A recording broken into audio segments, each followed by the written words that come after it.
সকল প্রিয় ছাত্রছাত্রী এডুইন্সের আরো একটি ভিডিওতে তোমাদের সকলকে স্বাগতম।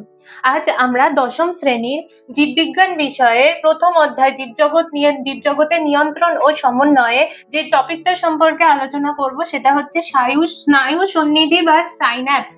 দেখো, এখানে আমি ডান দিকে একটা ছবি এঁকেছি। সেই ছবিতে তোমরা দেখতে পাচ্ছ এখানে এরকম একটা চিত্র, তার মাঝে একটা গ্যাপ, তারপরে আর একটা চিত্র। এই যে জিনিসটা ফাঁকা মতন, এই যে জিনিসটা, এটাকে আমরা বলে থাকি স্নায়ু সন্নিধি বা সাইন্যাপস। এইবার এটা সম্পর্কে আমরা ডিটেলসে পড়বো। তোমরা নিউরন সম্পর্কে পড়েছো। নিউরন কিরকম হয়ে থাকে? নিউরনের একটা কোষ দেহ থাকে উপর দিকে, যেখানে ডেনড্রন যেটাকে আমরা বলছি সেটাকে আমরা বলে থাকি কোষ দেহ। বা ওখান থেকে বিভিন্ন ডেনড্রাইট গুলো অনেকটা দেখতে সোমাটিক মানে যে কোষ দেহটা থাকে সেটাকে দেখতে অনেকটা স্টারের মতন হয়ে থাকে। তারপরে একটা পুচ্ছের মতন অংশ থাকে যেটাকে আমরা কি বলে থাকি? অ্যাক্সন। ঠিক আছে, এবার অ্যাক্সনের বিভিন্ন পার্ট গুলো সম্পর্কে তোমরা পড়েছো।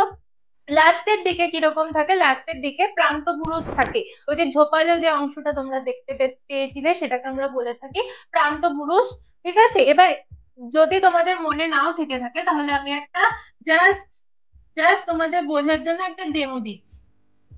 অনেকটা দেখতে এরকম হয় নিউরন দেখতে।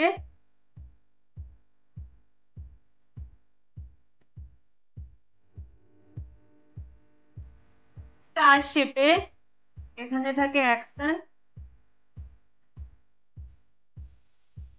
আর এখানে হচ্ছে প্রান্তপুরুষ। তো এটা হচ্ছে কোষ দেহ, এটা হলো অ্যাকশন,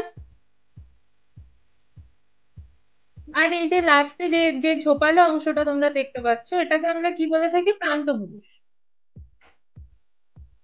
এইবার দেখো, এই প্রান্তপুরুষের নিচের দিকে এরকম গোল গোল গোল গোল ফোলা ফোলা অংশ থাকে।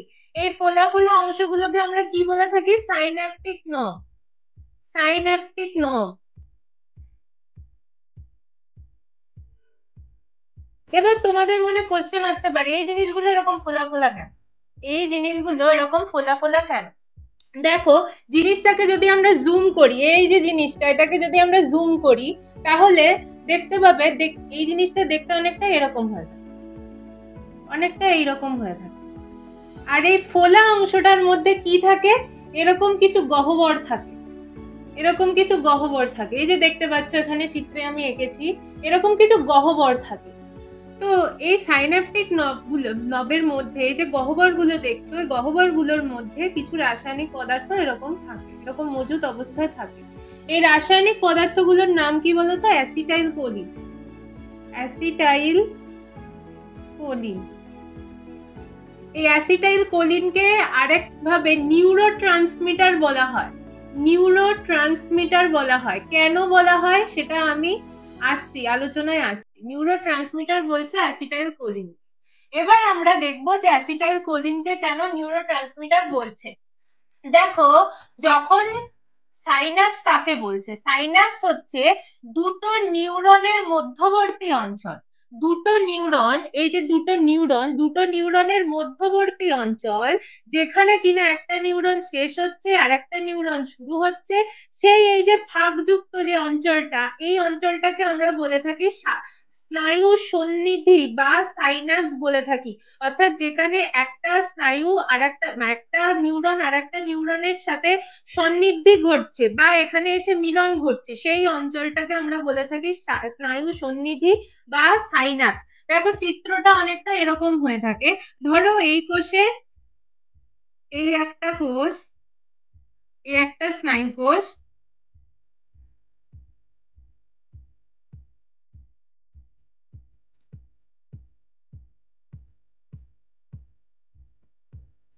এই একটা স্নায়ু কোষ, এর অ্যাকশন, এর কোষ দেহ সব একসাথে রয়েছে। এখানে রয়েছে প্রান্তপুরুষ। এইবার এই যেখানে শেষ হয়েছে সেখান থেকে আর একটা স্নায়ু কোষ উৎপন্ন হচ্ছে বা নিউরন উৎপন্ন হচ্ছে। এখান থেকে আর একটা স্নায়ু কোষ বা নিউরন উৎপন্ন হচ্ছে।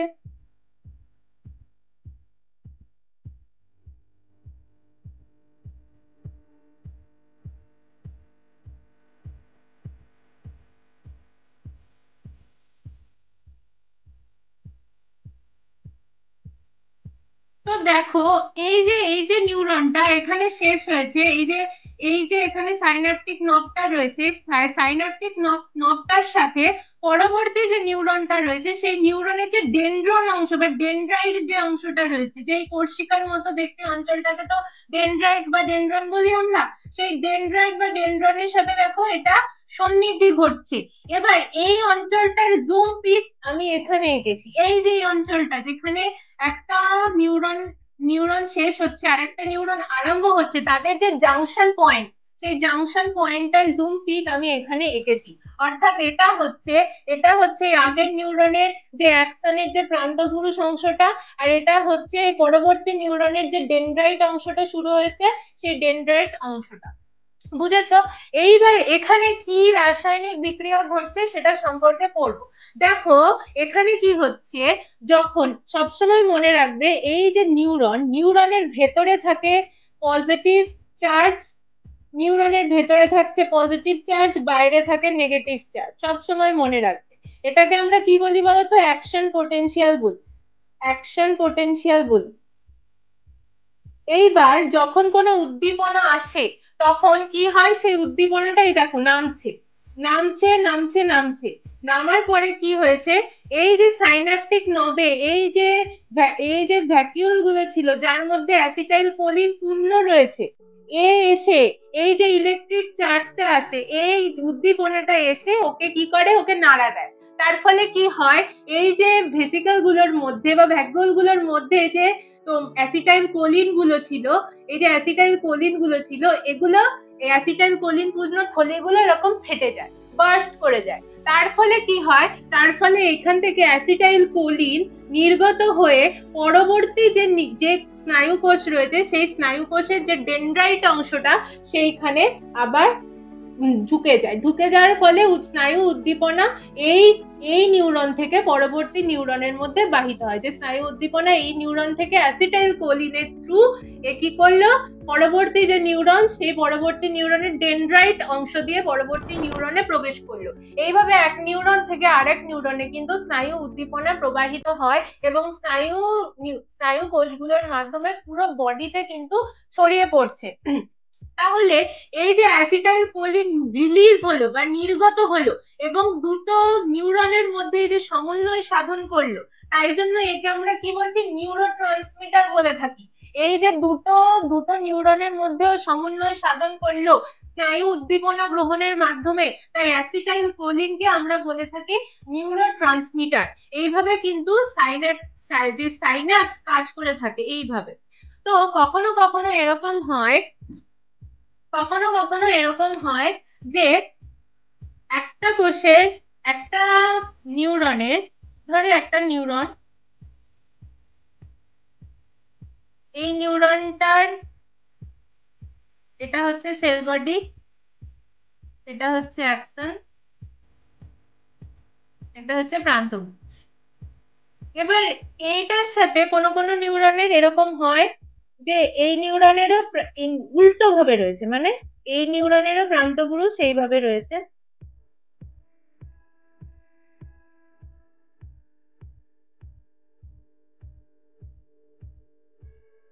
মানে আগের নিউরনটার সাথে পরবর্তী যে নিউরনটা রয়েছে সেই নিউরনের যে অ্যাকশন পার্টটা রয়েছে, সেই অ্যাকশন অ্যাকশন সন্নিধি ঘটেছে, অ্যাকশনের সাথে অ্যাকশনের সন্নিধি ঘটেছে, এরকম হতে পারে। আবার কখনো কখনো আগের যেরকম ছবিটা আঁকলাম যে অ্যাকশনের সাথে ডেনড্রন, অ্যাকশনের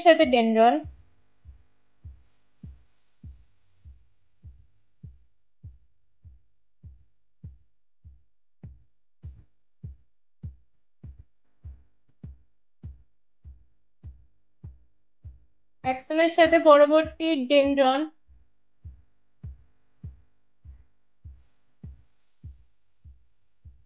এরকম ভাবেও কিন্তু থাকতে পারে। অ্যাকশন অ্যাকশনও থাকতে পারে, অ্যাকশন ডেনড্রনও থাকতে পারে, এরকমও হতে পারে। কখনো কখনো সাইনাপস গুলোর মধ্যে এই যে দূরত্ব, এই যে একটা এই যে সাইনাপস গুলোর মধ্যে দূরত্ব কখনো কখনো 0.2 nm হতে পারে, 0.2 ন্যানোমিটারও হতে পারে, আবার কখনো কখনো এর থেকে বেশিও হতে পারে। মনে থাকবে। তাহলে এই হচ্ছে সাইন্যাপসের কাজ, এই হচ্ছে সাইন্যাপসের কাজ। প্রথমে কি করছে সাইন্যাপস, কি করছে, দুটো নিউরনের সংযোগস্থলে অবস্থিত এবং এক নিউরন থেকে অপর নিউরনে স্নায়ু উদ্দীপনা পরিবহন করে নিয়ে যেতে ও সহায়তা করছে। ও কি করছে, অ্যাসিটাইলকোলিন রিলিজ করছে, ওর মধ্যে যে ভ্যাকুয়াস গুলো ছিল সেগুলো থেকে অ্যাসিটাইলকোলিন রিলিজ হচ্ছে। অ্যাসিটাইলকোলিনকে আমরা বলছি নিউরোট্রান্সমিটার, কারণ ও দুটো নিউরনের মধ্যে সংযোগ স্থাপন করছে।